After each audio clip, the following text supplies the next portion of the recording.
नमस्कार, आप देख रहे हैं एमसीडी न्यूज़। और आज कानपुर में छत्रपति शाहू जी महाराज यूनिवर्सिटी का 36वां दीक्षांत समारोह हुआ, जिसमें वाइस चांसलर डॉक्टर विनय पाठक ने यूनिवर्सिटी की प्रगति रिपोर्ट प्रस्तुत करते हुए बताया कि यूनिवर्सिटी में कौन से नए शैक्षिक कार्यक्रम शुरू किए जा रहे हैं। इस मौके पर मुख्य अतिथि डॉक्टर सुधांशु त्रिवेदी ने शिक्षा और दीक्षा का अंतर समझाते हुए कहा कि अगर शिक्षा सही दिशा में ना हो तो हिटलर जैसा तानाशाह और अफजल गुरु जैसा आतंकी तैयार होता है, लेकिन शिक्षा के साथ अगर संस्कार दिए जाएं तो महात्मा गांधी जैसा संत और एक फिलोसोफर तैयार होता है, जो न केवल देश बल्कि पूरी दुनिया को राह दिखाता है।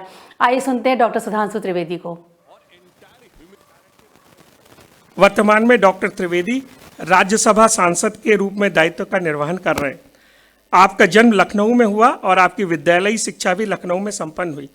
आप सन 1991 में गोविंद बल्लभ पंत कृषि एवं प्रौद्योगिकी विश्वविद्यालय पंतनगर से बीटेक की स्नातक उपाधि प्राप्त की तथा मैकेनिकल इंजीनियरिंग में पीएचडी की उपाधि डॉक्टर एपीजे अब्दुल कलाम प्राविधिक विश्वविद्यालय उत्तर प्रदेश लखनऊ से वर्ष 2006 में प्राप्त की। बट उनका कार्यस्थल और कार्य का प्लेस आईआईटी कानपुर रहा। आपने कई विश्वविद्यालयों में शिक्षक के रूप में सेवाएं प्रदान की। आपको माननीय मुख्यमंत्री उत्तर प्रदेश सरकार के सूचना सलाहकार के रूप में तथा भारतीय जनता पार्टी के राष्ट्रीय अध्यक्ष के राजनीतिक सलाहकार के रूप में सबसे कम आयु में दोनों दायित्व निभाने का गौरव प्राप्त हुआ। डॉक्टर त्रिवेदी केंद्र सरकार एवं राज्य सरकार की कई महत्वपूर्ण समितियों के सदस्य हैं, जिसमें मुख्यतः लोक लेखा समिति, रक्षा संबंधी स्थायी समिति, ऊर्जा संबंधी स्थायी समिति, राज्यसभा की विशेषाधिकार समिति, इसके अतिरिक्त शिक्षा मंत्रालय, महिला एवं बाल विकास मंत्रालय तथा युवा एवं खेल मंत्रालय की सलाहकार समिति में आपको केंद्र सरकार द्वारा सदस्य के रूप में नामित किया गया। आप दिल्ली विकास प्राधिकरण की सलाहकार समिति के सदस्य होने के साथ ही केंद्र सरकार द्वारा पर्सनल डेटा प्रोटेक्शन बिल 2019 के लिए बनी संयुक्त संसदीय समिति के भी सदस्य रहे। आपको राजनीति, संस्कृति, उभरते हुए अंतर्राष्ट्रीय मुद्दे, विज्ञान एवं प्रौद्योगिकी के साथ ही योग एवं दर्शन के विषयों पर विचार व्यक्त करने के लिए अमेरिका, जापान, चीन, सिंगापुर, थाईलैंड, फिलीपींस एवं कतर सहित अनेक देशों में आयोजित अंतर्राष्ट्रीय कॉन्फ्रेंस में आमंत्रित किया गया। आपको American council for young political leaders द्वारा तथा इंडिया फाउंडेशन टोक्यो द्वारा 2008 में, कम्युनिस्ट पार्टी ऑफ चाइना की सेंट्रल कमेटी द्वारा वर्ष 2011 में तथा सिंगापुर सरकार द्वारा वर्ष 2014 में भारत की तरफ से यंग पॉलिटिकल लीडर के रूप में आमंत्रित किया गया। डॉक्टर सुधांशु त्रिवेदी अमेरिका एवं चीन में द्वारा आयोजित यंग पॉलिटिकल लीडर प्रोग्राम में आमंत्रित किए जाने वाले दुर्लभ युवा नेताओं में से एक है। आप अनेक अंतर्राष्ट्रीय मंचों पर अंतर्राष्ट्रीय राजनीतिक, विज्ञान एवं प्रौद्योगिकी, योग एवं भारतीय संस्कृति से संबंधित विषयों पर अपने विचार व्यक्त किए हैं। शिक्षा, शोध, विज्ञान एवं तकनीक और राजनीति में अपने असीमित ज्ञान एवं दृढ़ता से भारत में उच्च शिक्षा को वैश्विक पटल पर लाने का कार्य डॉक्टर सुधांशु त्रिवेदी द्वारा सफलतापूर्वक किया गया है। छत्रपति शाहू जी महाराज विश्वविद्यालय कानपुर डॉक्टर सुधांशु त्रिवेदी को शिक्षा एवं विज्ञान के क्षेत्र उनके उत्कृष्ट योगदान के लिए डॉक्टर ऑफ साइंस की मानद उपाधि ऑनरिस क्वाजा प्रदान करते हुए गौरवान्वित अनुभव कर रहा है। महोदया, मैं डॉक्टर सुधांशु त्रिवेदी जी को प्रस्तुत कर रहा हूं। विश्वविद्यालय की अनुशंसा है कि डॉक्टर सुधांशु त्रिवेदी जी को मानद उपाधि से विभूषित किया जाए, अतः मेरी प्रार्थना है कि इन्हें मानद उपाधि से अलंकृत करने की कृपा करें।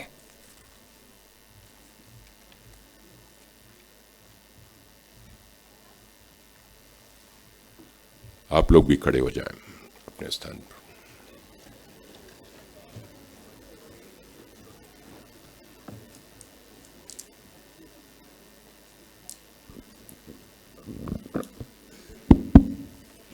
मैं विश्वविद्यालय के कुलाधिपति पद द्वारा प्राप्त अधिकार से डॉक्टर सुधांशु त्रिवेदी को विश्वविद्यालय की डॉक्टर ऑफ साइंस मानद उपाधि में प्रविष्ट करती हूँ। विश्वविद्यालय आपको मानद उपाधि से अलंकृत करते हुए गौरव अनुभव कर रहा है।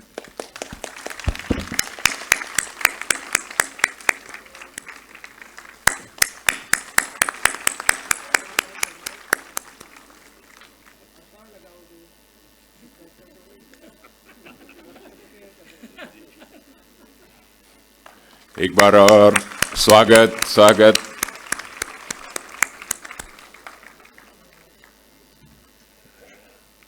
शॉल ओढ़ाने के साथ में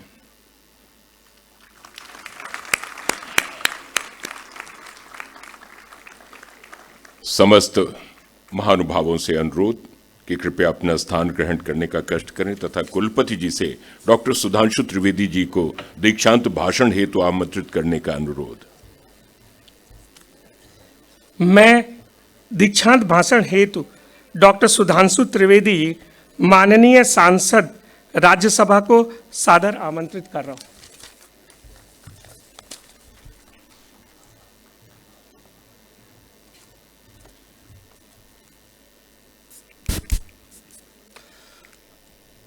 मंच पर विराजमान उत्तर प्रदेश की माननीय राज्यपाल एवं इस विश्वविद्यालय की कुलाधिपति श्रीमती आनंदीबेन पटेल जी,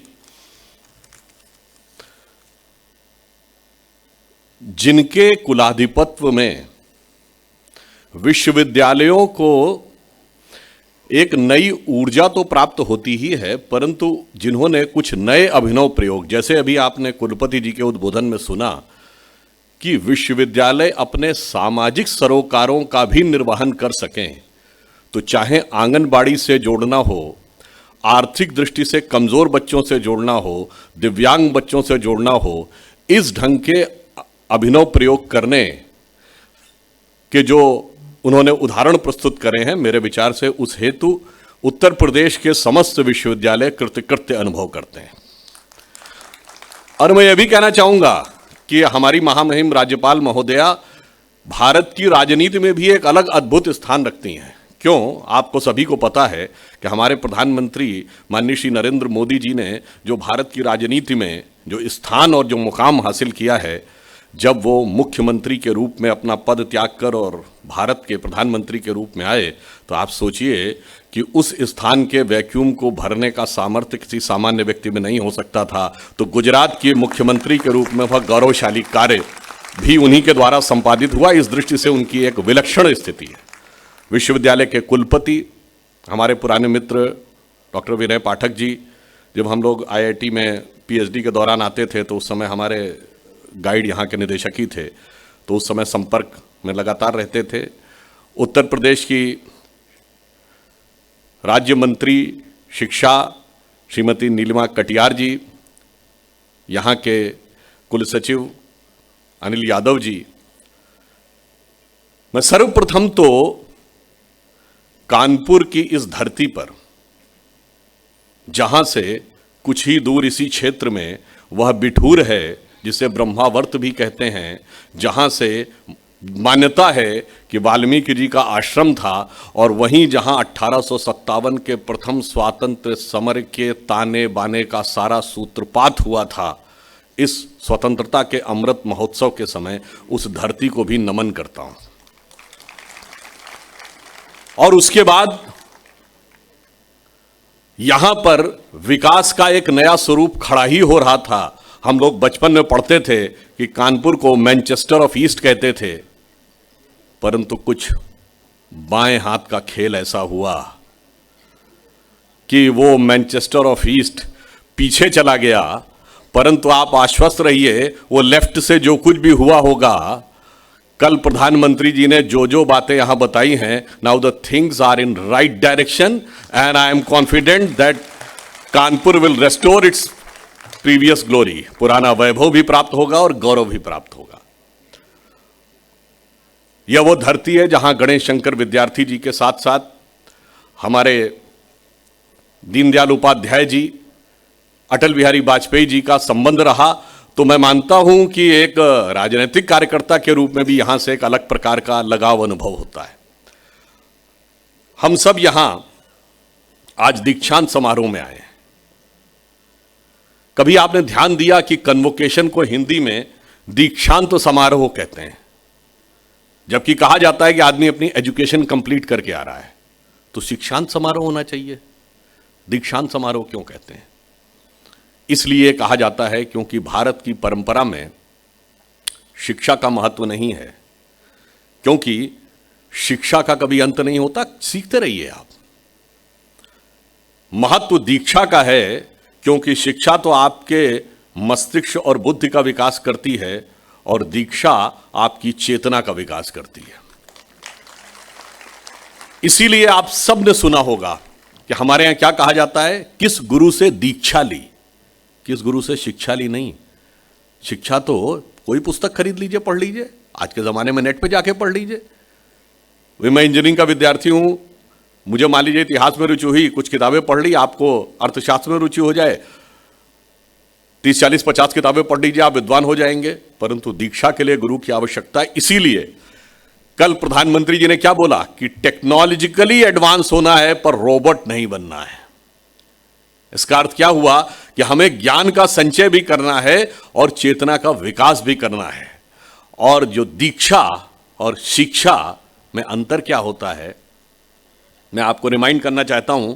1930 का दशक, 30 और 40 का दशक, भारत दुनिया के सबसे अशिक्षित देशों में से एक था। हमारी साक्षरता दर 1931 की जनगणना के अनुसार 8% थी और उत्तर प्रदेश की 7% थी। हम पॉलिटिकली सब्जुगेटेड थे, गुलाम थे, इकोनॉमिकली सबसे लोएस्ट लेवल पे थे। और उसी समय जर्मनी दुनिया के सबसे शिक्षित देशों में से एक था। जिस अनुपात में यहां ग्रेजुएट नहीं होते थे, उस अनुपात में वहां पीएचडी वाले होते थे। अत्यंत शक्तिशाली देश था, उसकी आर्मी बहुत मजबूत थी, इकोनॉमिकली एडवांस था। बट उस अशिक्षित, निर्धन और राजनीतिक दृष्टि से दबे हुए भारत ने दुनिया को उस 30 और 40 के दशक में महात्मा गांधी दिए और उस शिक्षित समृद्ध जर्मनी ने हिटलर दिया। क्यों? हम शिक्षित कम थे पर दीक्षित अधिक थे। उस दीक्षा के अंतर की वजह से वो परिवर्तन आया। और आज भी अगर आप देखें, अगर आपके शिक्षा के संस्कार यानी दीक्षा उचित नहीं है तो कोई भी व्यक्ति कितना भी इंटेलिजेंट और नॉलेजेबल हो जाए, वो यदि चार्टर्ड अकाउंटेंट बन जाता है तो वो याकूब मेनन बन सकता है, वो डॉक्टर होने के बाद अफजल गुरु बन सकता है, दुनिया के बेहतरीन से बेहतरीन जहाज़ों को चलाने की क्षमता रखने वाले पायलट के बनने के बाद भी 9/11 करने वाला खालिद शेख या मोहम्मद अट्टा बन सकता है। इसीलिए यह बात कही गई है कि हमारे लिए चेतना का विकास, इसीलिए गुरु की आवश्यकता है और इसीलिए इस विश्वविद्यालयों में आने की आवश्यकता है जो आपकी कॉन्शियसनेस को एक नए लेवल पे ले जाते हैं। और ये हम जाते कैसे हैं? मैं एक उदाहरण के द्वारा बताना चाहता हूं कि जब सेकेंड वर्ल्ड वॉर खत्म हुआ और मानवाधिकार का विषय बहुत ज्यादा उठने लगा, तो उस समय यूनाइटेड नेशंस का ह्यूमन राइट कमीशन बना, ह्यूमन राइट चार्टर। तो दुनिया के जितने बड़े बड़े महापुरुष थे, सबको एक एक चिट्ठी लिखी गई कि आपके हिसाब से कौन से 2, 4, 5, 7, 8, 10 ऐसे ह्यूमन राइट्स हैं जो कि इसलिए जरूरी है कि सबके ह्यूमन राइट इंश्योर हो सके, क्योंकि ज्यूज का होलोकॉस्ट हुआ था उस समय। ऐसा नहीं कि मेरे जीने का अधिकार दूसरे की कीमत पे नहीं होना चाहिए। तो चिट्ठी महात्मा गांधी के पास भी आई, जूलियन हक्सले ने लिखी थी, और महात्मा गांधी का जवाब सबसे अलग था। उन्होंने कहा, my illiterate but wise mother has told me. शब्द को गौर करिएगा, my illiterate but wise mother has told me that if you want to ensure and everybody's human right, in my opinion there are only fundamental duties, there is no requirement of fundamental rights. क्यों? उनकी अशिक्षित परंतु विवेकशील मां ने कहा था। और यह विवेक कहां से आता है? आप देखिए, भारतीय समाज में परिवार से आता है। परिवार में मां बाप पहले बच्चे के प्रति कर्तव्य का पालन करते हैं, पहले अधिकार की अपेक्षा नहीं करते हैं। बच्चा मां बाप के प्रति कर्तव्य का पालन करता है, भाई बहन के प्रति कर्तव्य का पालन करता है, बहन भाई के प्रति कर्तव्य का पालन करता था, पति पत्नी सभी एक दूसरे के प्रति कर्तव्य का पालन करते थे। और ये स्रोत महात्मा गांधी की माता जी को कहां से मिला? वो जो महात्मा गांधी का राजनीतिक दर्शन था, राम राज्य। सारे के सारी राम कथा में सिर्फ कर्तव्य ही है, वहीं से यह प्रेरणा मिलती है। और मैं इस संदर्भ में एक उदाहरण देना चाहता हूं। जब आज हम बात करते हैं 21st सेंचुरी के आगे आने की बात, जैसे अभी इस विश्वविद्यालय में बताया कुलपति जी ने कि डिजिटल लॉकर्स बनाए गए, डिजिटल ब्लॉकचेन्स बनी। अब एक इमर्जिंग इंडिया है 21st सेंचुरी का, जिसमें आप कहते हैं कि अब आर्टिफिशियल इंटेलिजेंस का दौर आ रहा है, क्वांटम कंप्यूटर का दौर आ रहा है, स्पेस में नई टेक्नोलॉजीज का दौर आ रहा है। उसमें एक बार एक टीवी डिबेट में एक सज्जन ने हमसे कहा, यह 2014 से पहले की बात है, हमारी सरकार नहीं बनी थी। उन्होंने कहा कि today our new young generation think of advanced technology, making India an economic superpower. हम नई टेक्नोलॉजी की बात कर रहे हैं, इकोनॉमिकली बढ़ने की बात कर रहे हैं, रेट ऑफ ग्रोथ की बात कर रहे हैं, and they are talking about Ram Mandir. How does Ram Mandir fits in the emerging economical superpower, technologically advanced 21st century India? अब बताइए, प्रश्न कठिन है ना. आप क्या कहेंगे? अरे नहीं, कोई बात नहीं, वो धर्म संस्कृति की बात है, परंपरा की बात है. परंतु ऐसा नहीं है. हम भारत को सिर्फ इकोनॉमिक सुपर पावर नहीं बनाना चाहते, टेक्नोलॉजिकली एडवांस ही नहीं बनाना चाहते. तो बहुत से देश रह लिए छोटे छोटे, Japan, Hong Kong, Taiwan, Singapore, Macau. आज आप में से पता हो सबसे ज्यादा पर कैपिटा इनकम किस देश की है दुनिया में? सिंगापुर. यानी टेक्निकली वो सबसे अमीर देश है, बट क्या वर्ल्ड लीडर है? नहीं. If you want to make India the world leader, then other than this economy, technology, military might, हमें एक सर्टेन सेट ऑफ वैल्यूज को दुनिया के सामने रखना होगा, क्योंकि वही वैल्यूज इंस्पायर करती हैं, वही वैल्यूज आपको वो एक स्टेटस देती हैं. और एंटायर ह्यूमैनिटी जिन वैल्यूज को देख सकती है, वो वैल्यूज अगर किसी एक कैरेक्टर में हैं तो वो है भगवान राम. क्योंकि दुनिया का इतिहास भरा पड़ा उन उदाहरणों से जहां भाई भाई को मारकर गद्दी पे बैठता है, बेटा बाप को मार के गद्दी पे बैठता है. उसके कंट्रास्ट में वो उदाहरण की भाई की खड़ाऊं रखी हुई शासन हो रहा है और पिता के कहने पे जंगल जा रहे हैं. मुझे लगता है कि ये श्रेष्ठतम मानवीय मूल्यों का प्रतीक था. इसलिए 21वीं सदी का महान भारत बगैर उसके बनना ही नहीं संभव था. और मैं एक और बात कह दूं, कई बार हम लोगों को इस विषय का जानकारी नहीं होती है, हम लोग ध्यान नहीं दे पाते हैं. आपने कभी ध्यान दिया कि राम रावण का युद्ध होता है तो रावण के 10 ही सिर क्यों थे, 5 या 15 क्यों नहीं? और 10 सिर थे तो एक सर कटता था, दूसरा काहे उगाता था? और तुरंत क्यों उगाता था? भगवान क्यों नहीं रोक पाते थे? ये कहानी नहीं है, ये एक गहरा दर्शन है, गहरी फिलॉसफी है. और अगर रावण के 10 सिर भी थे तो उसका नाम 10 शीश, 10 ग्रीव, 10 कंधर, दशोदर कुछ भी हो सकता था. दशानन क्यों है? 10 मुख वाला क्यों है? एक्चुअली में 10 की फिगर का अर्थ है कि हमारे शरीर के अंदर 10 इंद्रियां होती हैं. रावण हमारे शरीर की वह प्रवृत्ति है जो 10 इंद्रियों के खुले हुए मुख, यानी 10 इंद्रियों की बहिर्मुखी पिपासा का प्रतीक है. एक सर कटता था, दूसरा उगाता था. इसका अर्थ यह होता है कि यदि कोई आप एक इच्छा पूरी करिए, immediately it will get replaced by other. Even God can not stop it. इसीलिए अब उसको कौन समाप्त करेगा? उसको समाप्त करेगा वह ईश्वर राम. राम शब्द का अर्थ है रमन्ते इति रामः, यानी वह तत्व जिसमें सारा का सारा ब्रह्मांड अवस्थित है, वह राम है. और राम के पिता कौन है? दशरथ.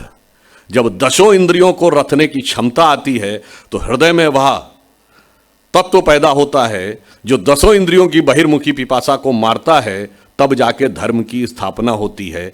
इसलिए यह समझने के लिए बेसिक बुद्धि जिनको नहीं होती है वो इस प्रकार के प्रश्न उठाते हैं, जैसे फंडामेंटल कोर्स ना पढ़ा हो और एडवांस कोर्स के ऊपर टिप्पणी करने लगे, कोई फिजिक्स केमिस्ट्री मैथ ना पढ़ा हो और इंजीनियरिंग के बारे में व्याख्या करने लगे. उसी प्रकार के हमारे तमाम महानुभावों ने इसको व्याख्या की. और इसीलिए तुलसी ने लिखा कि ये क्या है? ये घटना के साथ इतिहास भी है. उन्होंने कहा, कहत परम पुनीत इतिहासा, श्रवण ही करत सकल भ्रम नाशा. इसको आप सुनिए, समझिए, सारा भ्रम नाश हो जाता था. इसलिए 21वीं सदी के महान भारत में यह आवश्यकता थी. अधिक समय न लेते हुए एक आध बिंदु की तरफ आपका और ध्यान आकर्षित करूंगा. जब मैंने कहा ना ये इस तरह की विषय लोगों को समझ नहीं पाते थे, एक पॉइंट और पॉइंट आउट कर दी. चूंकि हम यहां विश्वविद्यालय में है, कहा जाता है कि हमारे सब प्राचीन ग्रंथ थे वो श्रवण परंपरा में आते थे, बोलकर. चूंकि लिखना आता नहीं था लोगों को, इसलिए वो श्रवण परंपरा में चलते थे, सुन सुना के. ये बताइए, हमने नक्षत्रों तक की गणना कर ली और इतनी अप्रोप्रिएट गणना की कि आज तक हमारा पंचांग सही है, और हमें लिखना नहीं आता था. वास्तविकता यह है कि हमारी जो सामर्थ्य थी वो इतनी आगे हो चुकी थी कि वहां पर लिखने की आवश्यकता नहीं रह जाती थी. अब एक छोटा सा उदाहरण आपको बताता हूं. चूंकि जिन भाषाओं में मात्रा पाई नहीं होती, अब ये बताइए, छोटी ई और बड़ी ई आप लिख के समझा सकते हैं किसी को? बोल के ही समझा सकते हैं. इसीलिए हमारे यहां स्वर का महत्व था. हमारे यहां वैसी भाषाएं थीं जिनको कि आप एक रिदम में ही बोल सकते हैं, इसके लिए बोलने की आवश्यकता थी, सिर्फ और सिर्फ लिखने से नहीं। अब जैसे उदाहरण के लिए शिव तांडव स्तोत्र में कहता है ना, जटाटवी गलत ज्वल प्रवाह पावित स्थले गले लंबे लंबिताम भुजंग तुंग मालिकाम, आगे डमट डमट डमट निदाद वट डमर वयम चकार चंड तांडव तनोतना शिवा शिवम। अब ये डमट डमट डमट लिख के बता पाएंगे ना? अब चूंकि वो उनको समझ में नहीं आता था, इसलिए उन्होंने कहा जिन भाषाओं में मात्रा पाई होती नहीं थी तो उन्हें स्वर आरोह और अवरोह का ज्ञान नहीं था, इस कारण से उनके मन में बात आई।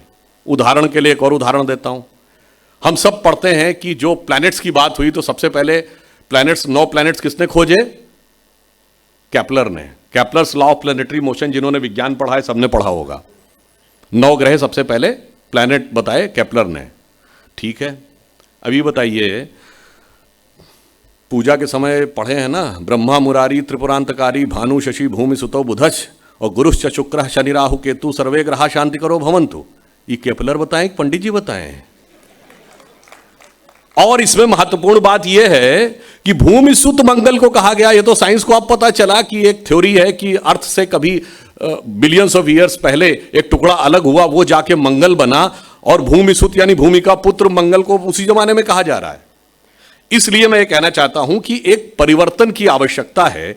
इसीलिए जो नई एजुकेशन पॉलिसी लाई गई उसमें रिसर्च पर भी ध्यान दिया जाएगा, इंडियननेस पर भी ध्यान दिया जाएगा, और एक हर व्यक्ति को अलग अलग स्तर के ऊपर आगे जाने पर भी। जैसे अगर आप 1 साल का, पहले क्या होता था, 3 साल का ग्रेजुएशन है, अब किसी ने 2 साल किया और 1 साल नहीं कर पाया, उसका पूरा बेकार हो गया। तो अब ये है कि 1 साल किया तो सर्टिफिकेट कोर्स, 2 साल किया तो डिप्लोमा कोर्स, 3 साल किया तो डिग्री कोर्स, और 4 साल किया तो इंटीग्रेटेड डिग्री कोर्स। तो आपकी डिग्री कभी व्यर्थ नहीं जाएगी। और सबसे ऊपर एक एडवांस इंस्टीट्यूशन ऑफ रिसर्च का फाउंडेशन भी बनाने का निर्णय लिया। विश्वविद्यालयों को स्वायत्तता देने का निर्णय, टॉप की यूनिवर्सिटीज चुनी जाएंगी जो फॉरेन के साथ सीधे कोलैबोरेशन कर सकेंगी। इस प्रकार का प्रधानमंत्री जी ने एक नई शिक्षा व्यवस्था में लाने का प्रयास भी किया है।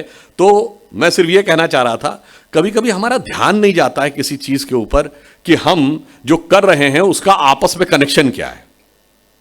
उदाहरण के लिए अगर आपसे पूछूं कि 21वीं सदी में अभी तक जो 21 साल गुजरे हैं, सबसे बड़ी साइंटिफिक खोज कौन सी हुई है? वो है गॉड पार्टिकल, जो जुलाई 2012 में यूरोप की सन लेबोरेटरी में खोजा गया, जिसका कि वास्तविक नाम है हिग्स बोसॉन। और उस हिग्स बोसॉन के 2 साइंटिस्टों के नाम पे है, इंग्लैंड के पीटर हिग्स और भारत के सत्येंद्रनाथ बोस। वहां से बोसॉन वर्ड लिया गया है। यानी अब 21वीं सदी की सबसे बड़ी साइंटिफिक खोज के ऊपर भारत के हस्ताक्षर दिखाई पड़ रहे हैं। और ज्यादा महत्वपूर्ण जानते क्या है? सन लेबोरेटरी के बारे में जिसने भी पढ़ा हो, आप उसकी लॉबी में जाइए तो वहां जानते क्या बने हैं? तांडव करते हुए भगवान शंकर की नटराज की मूर्ति बनी है। क्योंकि वर्ल्ड के सबसे बड़े कॉस्मोलॉजिस्ट में से एक कार्ल सेगन ने कहा कि now the science is coming to the conclusion that the perpetual creation and destruction of universe is like the cosmic dance of Shiva. अब आप यूं समझिए कि जिस क्षण आप इस बात का विचार करते हैं, कुछ लोगों को लगता होगा ना, अभी प्रधानमंत्री जी ने जब काशी में कॉरिडोर का, विश्वनाथ कॉरिडोर का उद्घाटन किया, तो जब आपका सर श्रद्धा से भगवान शंकर के आगे झुकता है तो श्रद्धा का वह बिंदु उत्तर में अमरनाथ से भी जुड़ जाता है, दक्षिण में रामेश्वरम से भी जुड़ता है, पश्चिम में सोमनाथ से भी जुड़ता है, पूर्व में मल्लिकार्जुन से भी जुड़ता है, नेपाल के काठमांडू से भी जुड़ता है, पाकिस्तान के कटास राज से भी जुड़ता है, और यूरोप की सन लेबोरेटरी से भी जाके जुड़ता है। यह मैं इसलिए कह रहा हूं कि भारत की अखंड चेतना का विस्तार, व्याप इतना गहरा है कि उसे समझने के लिए एक अलग प्रकार की बुद्धि चाहिए। और इसलिए सन लेबोरेटरी का मैंने क्यों उल्लेख किया, उसमें गॉड पार्टिकल की बात कही। हम दुनिया के इकलौते देश हैं जिसके पास पार्टिकल का ज्ञान भी है, जिसके पास गॉड का भी ज्ञान है। तो हम उन दोनों का रास्ता निकालने की क्षमता रखते हैं। इसलिए मैं अंत में सिर्फ यह कहता हूं कि आप सब नया जीवन, नए स्वरूप में कदम रखने जा रहे हैं स्नातक की यह उपाधि लेकर, मगर ध्यान रखिए कि हमें उस नए भारत का निर्माण करना है। स्वतंत्रता का यह अमृत महोत्सव जो माननीय प्रधानमंत्री जी ने कहा है कि जब हम शताब्दी मनाएंगे 2047 में, तो भारत एक नए स्वरूप में आना चाहिए। आप ही वो पीढ़ी हैं, ये मिलेनियम जनरेशन, जो उस शताब्दी के समय भारत में महत्वपूर्ण स्थिति में होगी।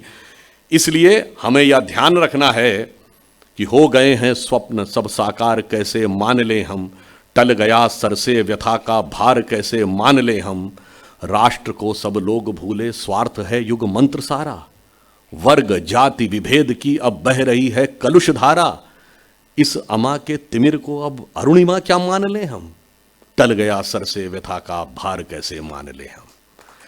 इसलिए यह भी ध्यान रखिए कि हमें किस रूप में आगे बढ़ना है। स्वराज्य, स्वतंत्रता 47 में मिली थी, स्व नहीं था, इसलिए वेश वाणी तत्व दर्शन दूसरों का यह सभी ले, विकृति को हम ग्रहण करते निज प्रकृति को आज भूले, इस विदेशी नकल को अब अस्मिता क्या मान ले हम, टल गया सर से व्यथा का भार कैसे मान ले हम। इसलिए अटल जी की इस पंक्ति से समाप्त करता हूं। स्वतंत्रता मिली है, 75वां वर्ष है, परंतु याद रखिए हमने बहुत कुछ प्राप्त भी किया है। स्वतंत्रता को सार्थक करने कमर कसें, बलिदान करें, जो पाया उसमें खो न जाएं, जो खोया उसका ध्यान करें। धन्यवाद। बहुत ही तर्क संगत और प्रभावशाली दीक्षांत भाषण के लिए हम डॉक्टर सुधांशु त्रिवेदी जी का